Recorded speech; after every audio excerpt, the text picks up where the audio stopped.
So we're talking about a mystical tour of a medieval cathedral. And this will follow up on various Department of Instruction teleconferences that we've been having in recent weeks and earlier. Particularly the one on the temple. In a way, this could be viewed as a particular focus of the presentation is given on the temple earlier. And you can still see that in Rosicrucian TV and YouTube. However, the presentation is self-contained, so you'll be fine today. You know, something very special in regard to the idea of the temple and the concept of the cathedral is the Celestial Sanctum, a cosmic attunement meditation exercise that Rosicrucians do. Here's an early pen and ink drawing by the past chief executive officer of the Rosicrucian Order, AMORC, the Imperator Harvey Spencer Lewis. He drew what sometimes is referred to as the Cathedral of the Soul, but more broadly, Celestial Sanctum. You'll see here a cathedral or a temple that would be form of the Celestial Sanctum exercise we're about to do. It's based largely on Rheims Cathedral. We'll be talking today about an earlier cathedral, Durham Cathedral. But this is a very inspiring image to keep in mind. So just register that well, and we'll give you a moment to absorb it. And the next slide I want to show to you is actually of the interior of the Durham Cathedral, looking from its liturgical west end down to its liturgical east end, or from which is very close to the geographic west down to the geographic east. This is a temple that I commonly used for my Celestial Sanctum and visualizing it. I invite you today to take a good look at it and use it as your Celestial Sanctum day, but as you wish to do the meditation exercise. It's a very inspiring site, and we'll have a virtual tour through the cathedral after our meditation. So at this time, I invite everyone to get ready for meditation. So you want to sit in your chairs upright. Let go of the cares of the day.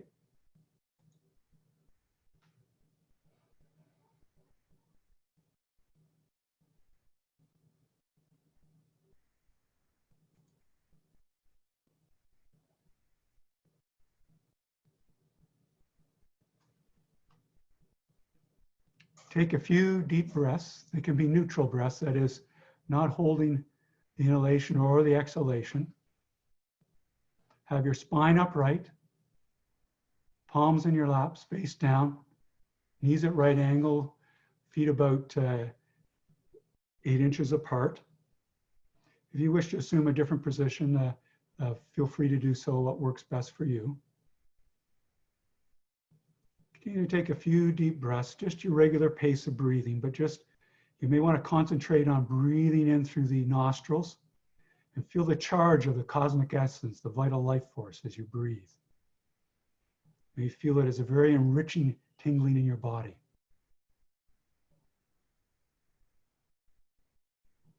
Now let us begin to ascend to the heights of the Celestial Sanctum.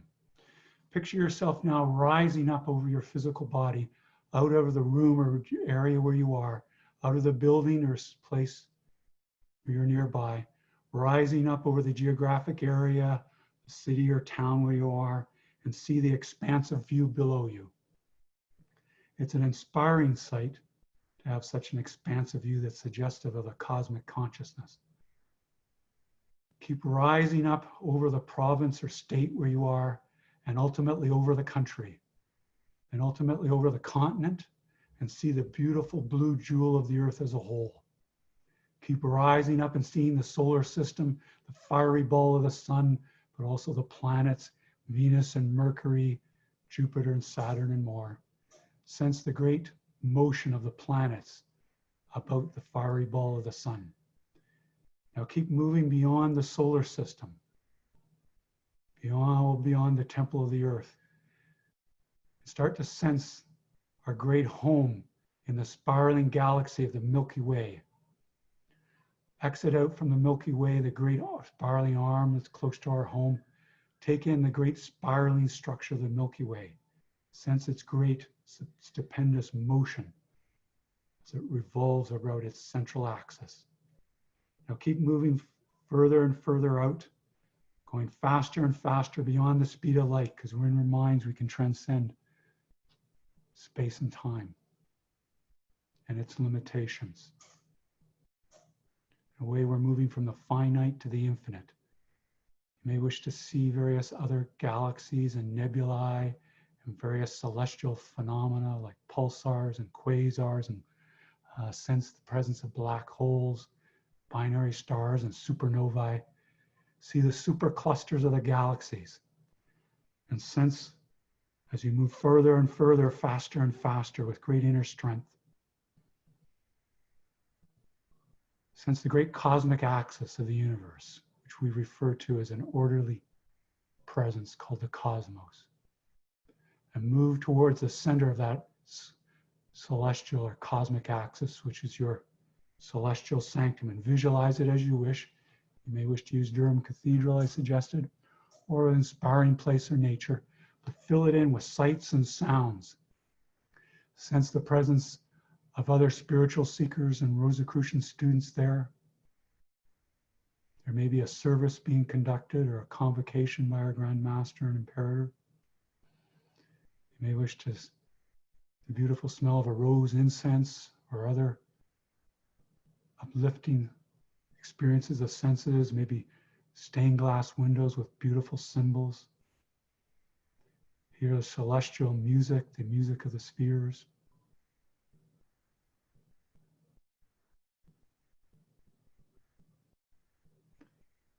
And just dwell there once you've filled in the sights and the sounds, to still the outer mind.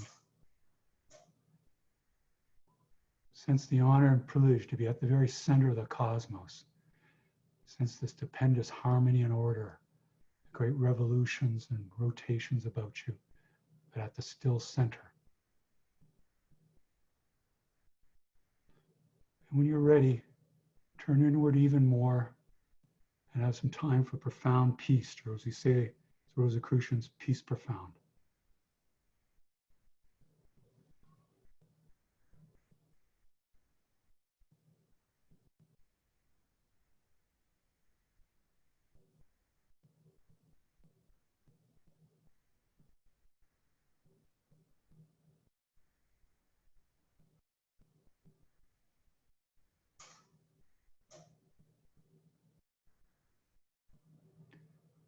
And while you dwell in peace profound, take time, experience the uplifting vibrations, inspiring sounds that come to you in a great temple or cathedral.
Let us continue to dwell in peace profound.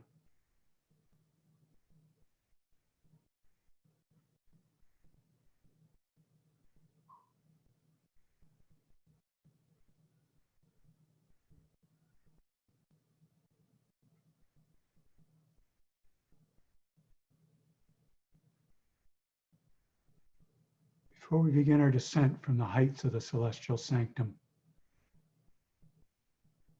let us participate in the work of the Silent Council in conjunction with the Council of Solace of the Rosicrucian Order AMORC.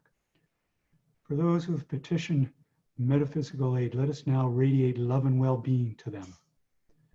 You may wish to think of those who petitioned for the aid bodies of the Rosicrucian Order as well, and all those frontline workers at this time in the health profession, and all sentient beings in need throughout the cosmos. Let us radiate love and well-being now from the heights of the Celestial Sanctum.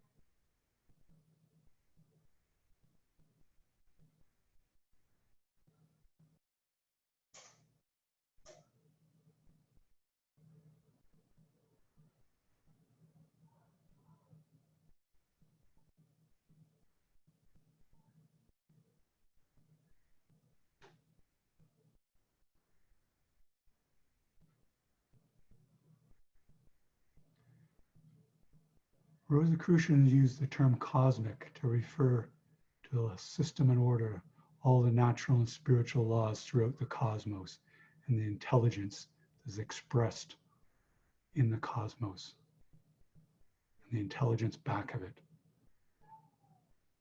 We also use the phrase "so mote it be" to mean "so be it in truth." So to conclude our period of radiating love and well-being as part of the metaphysical aid of the Silent Council, we'll say, if it pleases the cosmic, it is done, so mote it be.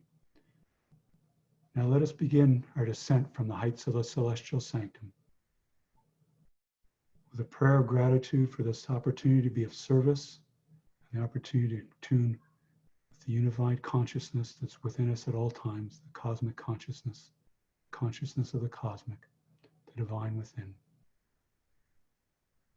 Now let us start our descent past the superclusters of galaxies, myriad stellar phenomena of an inspiring nature, working our way back to this great spiraling galaxy of the Milky Way, back into the arm, which is our home, and to the solar system, by the great fiery ball of the sun, and back to the beautiful blue jewel of the earth, where the country where we left off, province or state, and where we were dwelling, and back into the room or space where we were.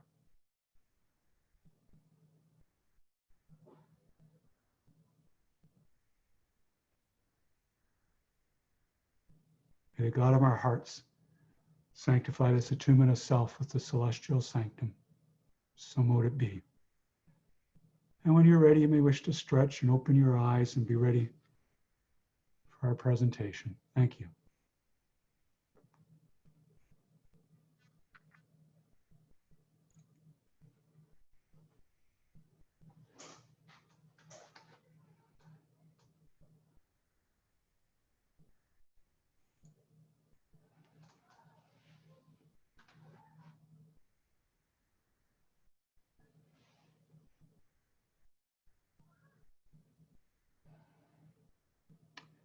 The Rosicrucian Order AMORC has worldwide travel tours to Egypt and to Europe and various parts of the globe. In a way, we're working in a similar spirit today, traveling to the northeast of England, to County Durham, in particular Durham.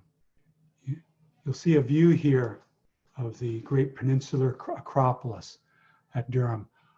It's one of the most spectacular, dramatic views of the spiritual realm and the temporal realm. Here we have the cathedral and monastic complex. Here we have the Bishop Palace and the castle keep here. You know, traditionally during the Anglo-Norman period of the 11th and 12th century, there was a ritual called the Laudes Regia that was done in the Anglo-Norman cathedrals. And if you think of an inverted Y here, as I'm drawing with my pointer, connecting up with a vertical line up here.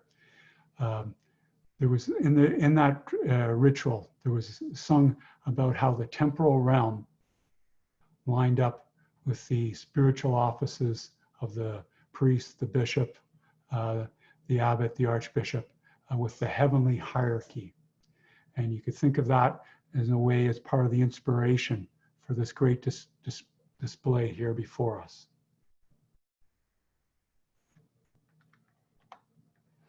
Here's another dramatic view of the church itself.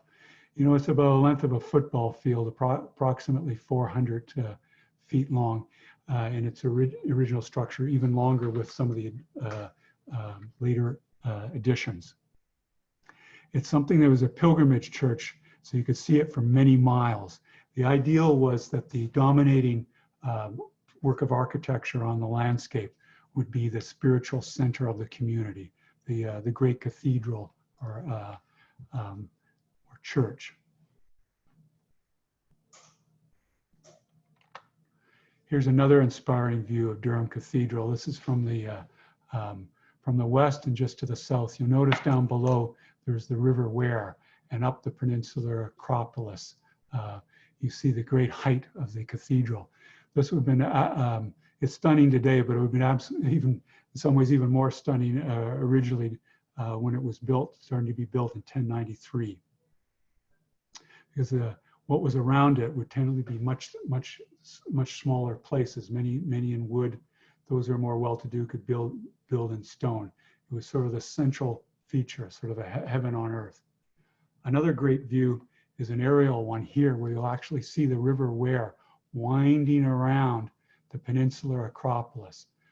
It almost forms an island that's sort of associated with the name of Durham, or Dunham Hill Island. It's not a true island, but it can seem like that, the way that the river winds around the large majority of the space. You'll notice here is the castle keep. Here's the bishop's palace, and here's the cathedral and monastic complex. The part of the reason that there's a castle keep there is that we're dealing with the Anglo-Norman period. The Normans have come into England. In 1066, William the Conqueror, William I, conquered England. He said it was his rightful crown. He was a relative of Edward the Confessor. As you know, through royalties, there's often strategic alliances.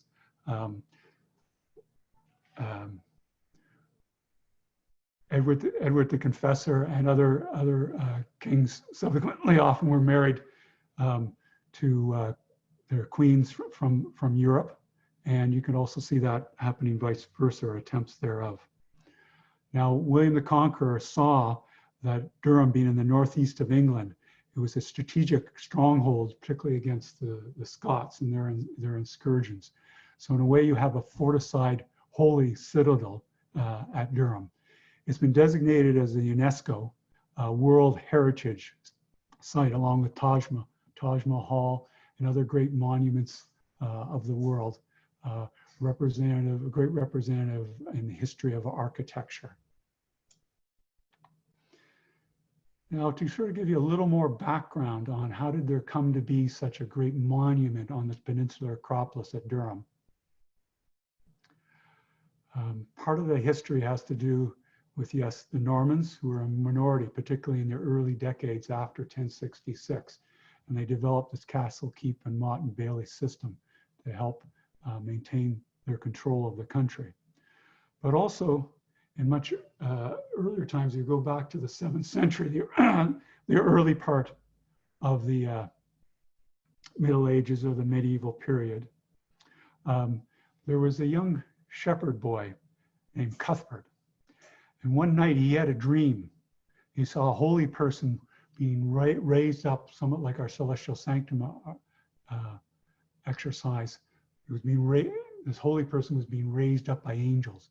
This made a profound impression on this boy, Cuthbert, who would later go on to be a bishop in the area of Lindisfarne, Holy Island, further up the northeast coast of England.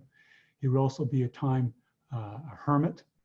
He was a very inspiring figure in a lot of ways, like Francis of Assisi, in terms of his special relationship with animals, such as the seals off the seacoast there. Now, his community, later after the passing of Cuthbert, underwent some wanderings to various places like Chesterfield Street. Part of the story of that is symbolic because they're dealing with Christians. They're looking very closely to their sacred text. So partly it's like the wandering of the children of Israel with Moses, but also there were suggestions that there were Viking raids and they wanted to seek a safer place. They were also looking, I think, to expand their strength and power, both temporal and spiritual. And it was said when they were taking Cuthbert's coffin, which included this beautiful Lindisfarne Gospel, which is a cross carpet page here of St. Matthew. So it's associated with the Gospel of St. Matthew. It's an absolute tour de force of the application of geometry in a sacred way. It's very elaborate use of the compass and straight edge. Just those tools would be important in the designing of a cathedral, but on a much larger scale. This gospel came with it as well as other holy relics associated with Cuthbert. When they reached Dunholm, it was said by legend that Cuthbert's coffin could not be moved, and that they prayed and fasted and kept watch over several days. And one monk, Edmar, had a vision that this is where Cuthbert wanted to have his community and settle. So they decided that they would build a church there. Later, that Anglo-Saxon church would be replaced, and ultimately it would lead to the Anglo-Norman Cathedral in 1093 under the Prince Bishop, William of St. Calais. I may use the term Prince Bishop because at Durham there was a special dispensation that the bishop had both temporal and spiritual authority. So they were a lord of the, in effect, a lord of the realm, as well as being a bishop of the realm. Durham Cathedral also had a monastic community. I wanted to show you another document from the early Middle Ages. This is called the Plan of St. Gaul. It dates from around 800 CE, some would date it around 810, 820. It's a very elaborate diagram of the ideal monastic complex. It was drawn up in association with the Emperor Charlemagne and the expansion of monasticism. The kings and emperors saw monasticism and their spiritual monks as spiritual warriors to help strengthen their realm and make them more like heaven on earth, as spoken in the book of Revelation. To give you a little more sense of it, this diagram, you notice here's the church, there's the north, so there's the liturgical or symbolic east. But you see a great system and order on how a monastery was laid out. This is following the pattern of the Plan of St. Gaul, but it's showing you in English the various parts. Here's where the abbot lived. Durham didn't have an abbot because it had a prince bishop, so there was the bishop and there was the prior. And you'll find that there was a orchard cemetery, but a garden. There's the places where there's the geese and the chickens, the shops, more animals. It was a mini town, or like a town in itself, very laid out. The monks and also the lay persons that would live there would all support the central feature of the worship of God here. There'd be the cloister where there would be a scriptorium, and here's where they would eat, the refectory. All this functioning. The cloister would be a special place for contemplation, in addition to the church and its various altars. In a similar vein, I want to show you part of the Edwin Gospel that shows the layout of Canterbury Cathedral and its monastic complex. This diagram dates from the 12th century. The lines here you're seeing in red show the waterworks. You see in the cathedral or the abbey that's the church that's part of the monastic complex, there had to be a way to support the community. And similar to Durham and similar to the Plan of St. Gaul, there'd be these great waterworks, because you need the water for the gardens, for the food. You need the water for baptism. You need the water for cleaning and all these different features. A lot of these things strong developments in technology and continuation technology that we use in the modern area today for our health. Now let's zoom in on the plan of Durham Cathedral before we actually sort of virtually go inside. Here you'll see the great church itself. I'm going to concentrate on the earliest Anglo-Norman fabric. That's from 1093 to 1130, 1133. 40 years, there was this great monument over 400 feet long that was added. It's some estimate about 70,000 metric tons stone for the church proper, and about 300,000 cut ashlar stones, cut at right angles or make it like a rectangular box-like shape. It's solid. Take a great deal of skill. You'll see here the cloister, where there'd be a scriptorium, but also a place of contemplation. The chapter house where the business, administrative business of the community would be enacted. This is a Benedictine community. They would also go from where they sleep into the cathedral. They would have their 7 offices of the day from very early morning into the evening. The cemetery, the court, a variety of features similar to the way that the Plan of St. Gaul was set up, an influential document for how monastic living would occur. Now let's take a moment. We've come up more to the west end of the cathedral exterior, but on the north side. We're going to go in through these doors, in by the great towers that are facing down to the River Wear that we saw before. You notice the rounded arches that are associated with the Romanesque. This is not in the later Gothic period, but this is a church that would help lead to the Gothic style. One of the things the Romanesque are known for is following, as the name suggests, earlier Roman styles of architecture with the circular arch, very thick walls. As you come into this door to enter, one of the features that you see is the sanctuary knocker. It's a very beautiful knocker and a very inspiring one here that you'll see with the head, the nose, and the eyes, and the rays and mane there. You see the great knocker. If you were to knock on that during the Middle Ages, you were allowed sanctuary. So if you were running from the law, maybe you didn't do anything wrong, but there was thought you did, you could get sanctuary for 37 days in the cathedral and the monastery. Now, it's interesting, we know from medieval documents that often with churches, there was sanctuary associated with them. And there was like concentric circles around the cathedral or the church.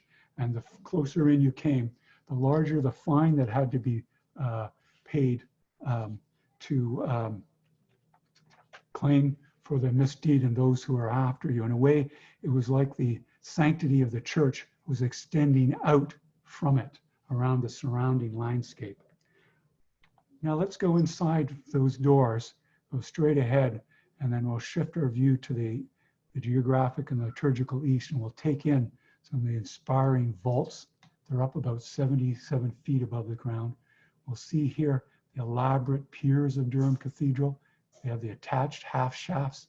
See, some of them just come up to the aisle, part of the aisle bay. We have aisles back in here, aisle bay. Some are giant orders that go all the way up past the tribune or triforium level, the second level of the cathedral, all the way up to reaching up to the upper level, the third level, which is the clear story here, which has large windows letting light in, as well as those that are further back in the aisles. And then we see the springing arch, and we see rib vaults here that are, you'll notice what's called cushion capitals here, the capitals that are the springing for the arches. Another thing that's very noteworthy about Durham Cathedral, a similar view, is the elaborate designs here in a chevron that are in the columnar or circular piers. Not as elaborate as the attached half shafts compound piers, but they're still quite large. Their diameter is approximately 7 feet, to give you a sense of the size of these. The wall thickness through here is about 8 foot 1 inch. You notice there's what's called a Dado Arcade in the aisles along here, and the large windows to help open up light. we see way down here past the transepts, and we go into the choir and into the far east end, we see a beautiful rose window. That's later from the Gothic period. However, Durham Cathedral may have had a rose window in its west facade. You'll see another view up here, up to the second level. That is a level that's not generally available to the public. In doing research on the cathedral, I've got up there, and I can assure you it's very beautiful, beautiful scenes up there. And I'll have some views higher up there for you. You notice as you work further down here, there's another columnar pier that has like a lozenge-like design or inverted square or diamond-like sign. It's thought that these designs may have had an iconographic significance in that they're associated with the spiraling baldacchino or canopy that was over the shrine of St. Peter in Old St. Peter's, and also in the newer cathedral of St. Peter's that you may have visited.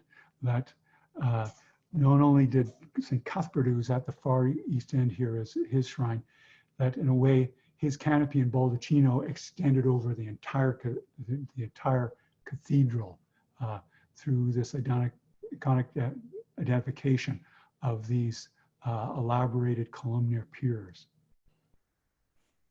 Here's a view if we go into the aisles of Durham Cathedral. This is done by the architect Robert Billings during the 19th century. But I wanted to give you some sense of how people responded and drawn in the cathedral. One of the great ways to memorize something is to draw it, or as I've done, is to measure. I've done measurements of Durham Cathedral along with other scholars and people like Billings, and you start to easily can picture what it is. This is something important we learn in the Rosicrucian order, to be very observant, and then we can visualize well and create things in our lives, like the master mason and the bishop did for Durham Cathedral. You notice these large plinths here. There are bases that are then on the floor of the cathedral, and then there's the little lip moldings, like before, tassed half shafts reaching up to the cushion capitals, and then they spring in arches. And you notice how they go around semicircular shapes. Some have this articulated chevron signs. One of the things that Durham Cathedral is known, particularly more so than other Anglo-Norman cathedral, is the variety in its design, because you have these attached half shafts piers. When you get up to them in size, they're almost wall-like. Some are like 12 feet, 14 feet, 17 feet in their longitudinal length. They're quite spectacular. But they varied in their length, and also the columnar piers have varied in the types of design, and there's a tremendous variety. And we know from craft manuals from medieval period, including around this time period, that there was a love of variety, because in a way this expressed God's creation, the variety of creation, but it was all had the unified expression through number and geometry, which I'll talk about in a moment. If we just go outside those aisles, here, we're on the exterior of the cathedral, and we're in the cloister area. Now, some of you, I'm going to widen this just a touch for a moment here for your view. Some of you may be having a little deja vu experience with some of the early Harry Potter movies. Yes, some of those films were filmed here at Durham Cathedral. And this is the cloister area where there was a scriptorium, a place of contemplation. The adjoining part of the monastery with the church proper, such as places where the dormitory, where the monks could sleep at night. They wanted to come in the early hours of the morning for their monastic offices. There were 7 monastic offices under the cadence and rhythm of 7. You'll notice etched inside here is those aisles that you were looking at. If you want to see them in a cross-sectional diagram, we've been looking along here and then viewing the cloister from here. You notice the columnar piers, there's the aisles, and their springing of their arches. There's also, yes, buttresses there. You may be familiar with flying buttresses at Notre Dame de Paris and some other Gothic cathedrals, for example. This is a forerunner that's part of the importance of the architectural history of Durham, that it also had a type of flying buttress, but it was all inside in the interior. If you can get up there, it's quite inspiring to see them. This would then help take the forces down through vertically that help with the compression extension of the stone to make the cathedral staying up here over 9 centuries without any significant issues at the nave. In the choir, there were some issues, but in general, it's been worked very well. We're up about, from the floor level up to here, about 77 feet up here to the great spring of the arch here. And there's a ceiling above. I've been able to get up in there with doing research. It's quite a spectacular thing to see the geometric shape of the vaults on top. So we're looking along a cross section approximately in here. You know, I've been mentioning about the great system and order of Durham Cathedral, and I'm going to tuck in here again. Okay. One of the things from a spiritual viewpoint is that, as in the Rosicrucian tradition, we think of ourselves as a co-creator with the cosmic, the human made in the image of God, not so much in a physical way, but it has the faculties, the power to create, the power to visualize, the capacity to reason in the image of God. God was viewed as a great geometer, and creation was a mathematical act. We see that in the medieval period from documents contemporaneous with Durham Cathedral and earlier. Here's from the Edwin Gospels in the Anglo-Saxon period. We see the hand of the God with a balance here to weigh things, but also a compass here, and God the Creator here in concordances of the Gospels, and seeing what parts of the Gospel stories match in different parts of the 4 Gospels. But again, it's the idea that Thou made all things according to number, measure, and weight, according to Wisdom 11:21. This is from later than Durham, but it gives you a sense of the large Masonic compass that a Mason would use to lay out their designs. To give you a sense of that, how a compass would be used in laid out design of Durham Cathedral, and how ropes would be swung like a compass, I want to show you some diagram from the article I wrote about the geometry and its layout in Durham Cathedral. You notice here we've got the nave and the entire length of the cathedral. Here we've got the central apse, which is part of the first Anglo-Norman building period up to 1130, 1133. If you take the entire length of the cathedral interior to what's called the court of the apse, or that where the apse has its diameter point, and you form a great square on it, and then take the diagonals of that square and swing down the half diagonal, you get almost exactly the length of with the south towers, the nave, and the crossing. The calculations are done here. You can look at that more if that's of interest to later, for example, with some Rosicrucian TV. But part of the point is here is we're swinging, like swinging a compass or swinging ropes. We come up with the length of the cathedral to this important juncture at the south side of the tower. Also, then that gives us the length of the choir to the court of the apse. And if we form a square on the length of the choir, put in the diagonals, and swing down the half diagonal, that gives us that interior width of Durham Cathedral.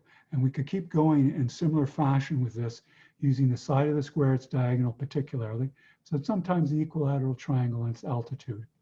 These are associated with the regular Platonic solids, which also include the pentagon and its diagonal, which is associated with the golden section. But in the Anglo-Norman buildings, particularly important is the side of the square and its diagonal. Other ways that geometry was applied, and again, we can think of this as a Mason, as a co-creator with God. You see, in the etymology of the word to build an edifice, or to be, is to edification, is that the Masons, when they built the church, it was a highly meaningful act. They were following how God made creation. Here's also some simple designs that you can make, different types of arches. For example, particularly in the Anglo-Norman period, you have a compass placed here, or a swing with ropes, and you swing it around, and you can form your semicircular arch, and you can drop down the lines. If you want to make more a horseshoe arch, you can, excuse me, you can tuck in those lines closer to give this shape. The Lancet Arch is so associated with the Gothic, though it appears some at Durham Cathedral. You actually, instead of using one center, use two centers, and you form the arc and form the arc so they come to a point. You might not immediately think of this as circular arcs, but that's what this is drawn from here. A more elaborate design, for example, is the OG arch in the later medieval period, for example. Again, one center arc here, form with the compass of the rope, swing up to here, do the same on the other side in symmetry. Then you have points outside your arch, you swing them up, and do the same here, swing up here, and it'll form that beautiful cusp point. You see, these are, if a master mason and assistants would know these simple geometric acts, and they know how to do them very elaborately to form the diverse form of a cathedral. All that complexity would come from simple laws and principles, just as in our own life, when we learn the Rosicrucian laws and know natural and spiritual laws, you can form this great tapestry of your life. Just like that cross carpet page I showed you from the Lutheran Gospel, our life is somewhat like that cross carpet page. We're filling in our laws and lessons that we're learning to form this beautiful tapestry. If we know the laws that are involved, life isn't such an enigma or a mystery. We can come to more deeper understanding through attuning with the master within, such as exercises we did with our meditation. Here's an example of a close-up of those attached half shafts. You can see the elaborate design there, but again, it's through geometry and number. The masons would form great templates. Here's an example. This is actually at Peterborough Cathedral, and this is, I'm 6 feet tall, I'm up in the triforum or tribune level, second story up. Now we're at a different cathedral, it's true, but we're at another Anglo-Norman cathedral. These templates are not the medieval ones, but we know from documentation from the Middle Ages, these are the type that would have been made by masons and carpenters in the Middle Ages. They would form these large templates that would be horizontally flat, that form a cross-section of an elaborate pier. And you can see the various ways that the attached half shafts are formed that would match up and cut the stone accordingly to that to form this type of design. And then they would build up. They're working with sandstone at Durham Cathedral, and they're quarrying it from those great banks of the nearby in the River Wear. It's interesting, the sandstone is very good for cutting through. Some cathedrals you'll see in a whiter stone is limestone. For example, we've been in Norwich Cathedral, see that? Much of its stone came from Caen, France. It was taken by boats across the English Channel, because in those days it was easier to move stone by water than by cart. And if you've ever been to St. Albans Cathedral, it's made of brick. They were not they were not using brick technology at that time in the Middle Ages, but they got bricks from the earlier Roman city beryllium that was at St. Albans. They quarried the bricks there, but at Durham we have this beautiful sandstone. Now, a few more things I want to tell you before we continue our tour and finish up. This is the liturgical plan of Durham Cathedral. You'll notice that as we came in to the cathedral, we were nearby the baptismal font. Traditionally, they'd be in a circle or a octagon, 8 associated with the numerical symbolism of 7 + 1, or after the 7 days of creation, there was the rebirth and regeneration of baptism. Here at C, we have the rood altar associated with the image of the Christ figure. At A, we have various side altars, for example, in the transepts, and also we have here the high altar, in some ways the heart of the cathedral, along with the choir where the monks would sing. It was a pilgrim church, so you wanted to allow circulation. Pilgrims could make and see the shrine of St. Cuthbert, which is at the far, the original apse. Over time, the architecture here has changed. So you can get a sense of the layout of the cathedral. The design and form of the cathedral had to work with its use, and essential use was what was the liturgy or rituals are there, and how would there be circulation to the shrine of St. Cuthbert, an important function of the church, an important place of revenues to maintain the cathedral from alms and donations from pilgrims that would come from miles around and even outside of England to come there. Here's a view actually from a postcard. I'm giving you different views from pictures and postcards and drawings. I'll give you a sense of how it's been depicted over time. There's elaborate more accoutrements, including with a clock here that helped keep medieval hours and various flags associated with regiments in the cathedral, as well as other organizations of England. But this is on this, you're looking at the south transept, and here on the east side, there's altars between the great columnar piers and attached half-shaft piers that are part of the functioning of the cathedral. It's also helpful to note that you see the sandstone today, but in earlier times it was painted. In cathedrals on the exteriors, it was common that they would be painted. Sometimes as dramatic as scarlet white, or at least a lime wash in white. This would also help preserve the stone from weathering. Here we see, just a little later in the Anglo-Norman period, there's the attached galley chapel off the west end of Durham Cathedral, and we see a 12th century painting of St. Cuthbert, who is the central figure. He's the sort of the spiritual agent of Durham and guiding its community. If you can imagine a cathedral with lots of mural paintings, lots of painted stone in it, it's much more of a multicolor phenomena than we're seeing today. Also, we've seen here, finally in the choir, moving towards the far east end of the cathedral, we'll find lots of later accoutrements that from subsequent centuries. You know, each generation would add to the cathedral in its special way.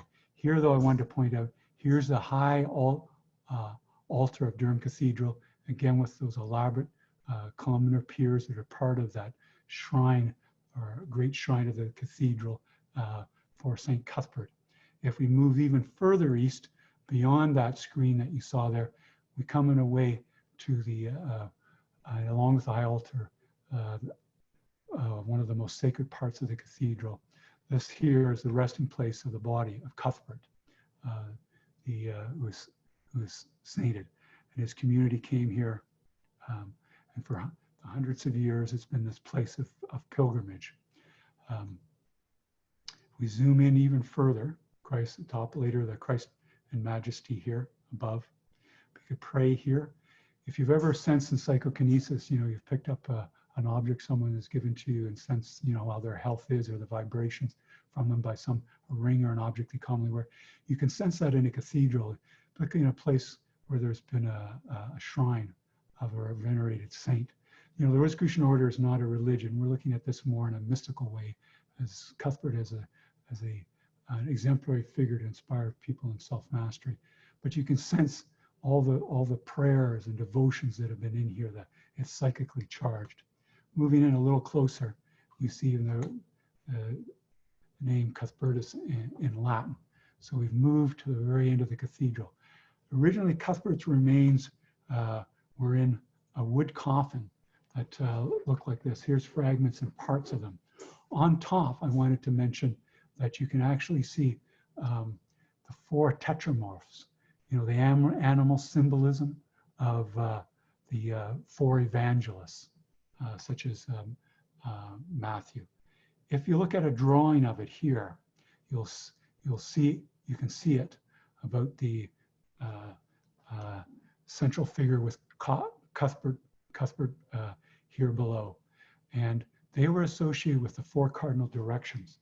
So as Cuthbert lay there, aligned with the east-west axis, aligned towards paradise, but also the alignment on the equinoxes where the sun rise and the sun set, dividing equal day and night, hence from the Latin equinox. Orientation is very important.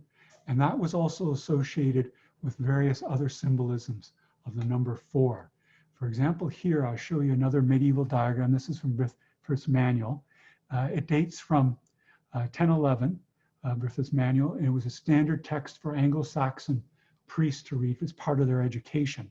And you'll notice part of the symbolism of various type numbers, the symbolism of 4. Here's, for example, Oriens for the east. So we see the 4 directions, but we also see the earth, air, fire, and water associated with here. I'll show you them written out in English, the diagram. I've put in Durham Cathedral here to show how the cathedral and St. Cuthbert's coffin with the 4 tetramorphs, they're associated with the 4 directions. In a way, with the Cuthbert's body, just as our body, and the cathedral, as we talked about in the temple presentation, was a microcosm of the macrocosm associated with the 4 elements, the summer solstice, the cosmic clock of the solstices and the equinoxes, also the 4 fluids of the human body and many other things associated with the number 4. So we see that Durham Cathedral was this cosmos. In a way, it was a great microcosm and spiritual diagram to attune us with the cosmic and the divine within, associated with the superhuman agent, this divine figure that inspires us for self-mastery of our own life, Cuthbert. So to wrap up in conclusion for you, we've looked at one of the great temples of the world, the UNESCO World Heritage Site that Durham Cathedral is part of, along with the palace and the Castle Keep complex. It dates from the late 11th century into the early 12th century. It's one of the masterworks of art and architecture in the world. In a way, it inspires us to see us as a temple, that it is our holy temple, that is our body. It helps inspire us to see the dignity and nobility of a human being. It's associated with the cosmos, and it's part of the great history of the English kings and the English language tradition. And it's something that you may be interested in being visited, but I hope today has inspired you as well.